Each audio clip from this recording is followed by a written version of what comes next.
বিয়ে বাড়িতে দাওয়াত খেতে এসে দেখি বরের শ্বশুর বাড়িটা নদীর পাশে। একেবারে দেখেন নদীর পাশে। আসলে নদীটা মোটামুটি বিলীন হওয়ার পথে আছে, অনেকের বাড়িঘর ধরেন বিলীন হয়ে গিয়েছে। আপনারা দেখতেছেন আসলে এখনই নদীতে এখানে অনেক জোয়ার আছে।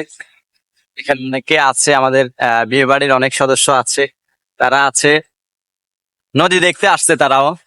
আসলে যদিও মনোরম পরিবেশ, কিন্তু মনোরম পরিবেশ হইলেও আসলে খুবই কারোর জন্য এটা খুবই কষ্টের।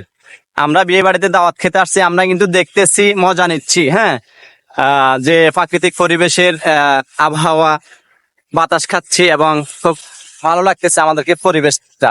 কিন্তু আসলে দেখা যায় কি, এই যে দেখেন এখানে কিছু বাড়িঘর আছে, এগুলা সব চলে যাচ্ছে।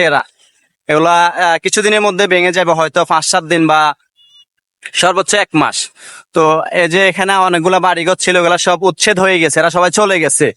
এমনকি আসলে আমরা যে বাড়িতে বিয়ে খাওয়ার জন্য আসছি, তারাও হয়তো আর সর্বোচ্চ এখানে 1 মাস আছে, তারাও চলে যাবে, তারা জায়গা দেখতেছে। আসলে আল্লাহর নির্মম পরিহাস। যদিও যারা আসলে বাড়ি স্থানান্তর হয় বা বাড়ি থেকে বিতাড়িত হয়, নিজের বাপজাদার সম্পত্তি রেখে পালিয়ে যেতে হয়, তাদের আসলে কষ্টটা কিরকম সেটা যারা হয়, তারাই ভালো জানে। আমরা হয়তো বুঝবো না এটা আসলে কতটা কষ্টের হতে পারে। আসলে সবার অর্থনৈতিক অবস্থা তো এমন না।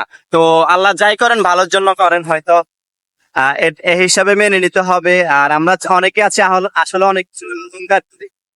ভাই, অহংকার আসলে কিছু না, অহংকার করবেন না জীবন। অহংকার খুব বড় খারাপ জিনিস। অহংকার করাটা খুব বড় খারাপ জিনিস। কখনো অহংকার করবেন না কোনো বিষয় নিয়ে।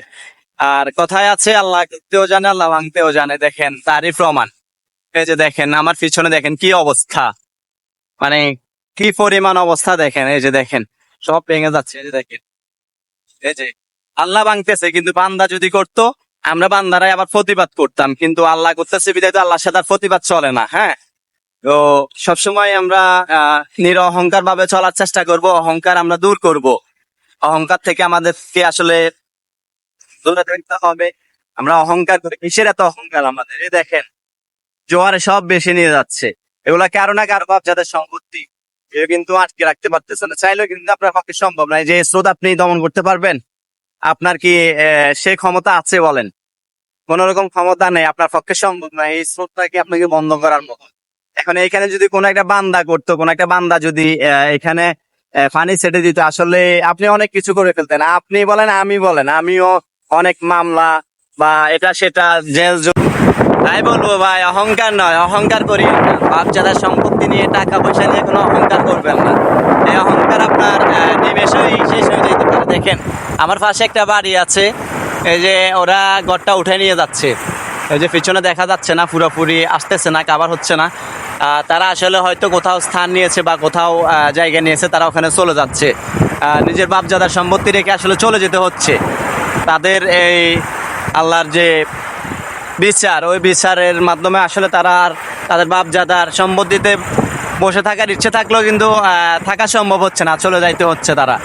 তো সবাইকে ধন্যবাদ। ভিডিওটা দেখলে ভালো লাগলে একটা শেয়ার করবেন এবং সাথে থাকবেন ইনশাল্লাহ। আমার সাথে সবসময় চেষ্টা করবো আপনাদের কাছে ভালো কিছু নিয়ে আসার জন্য। আসসালামু আলাইকুম, আল্লাহ হাফেজ।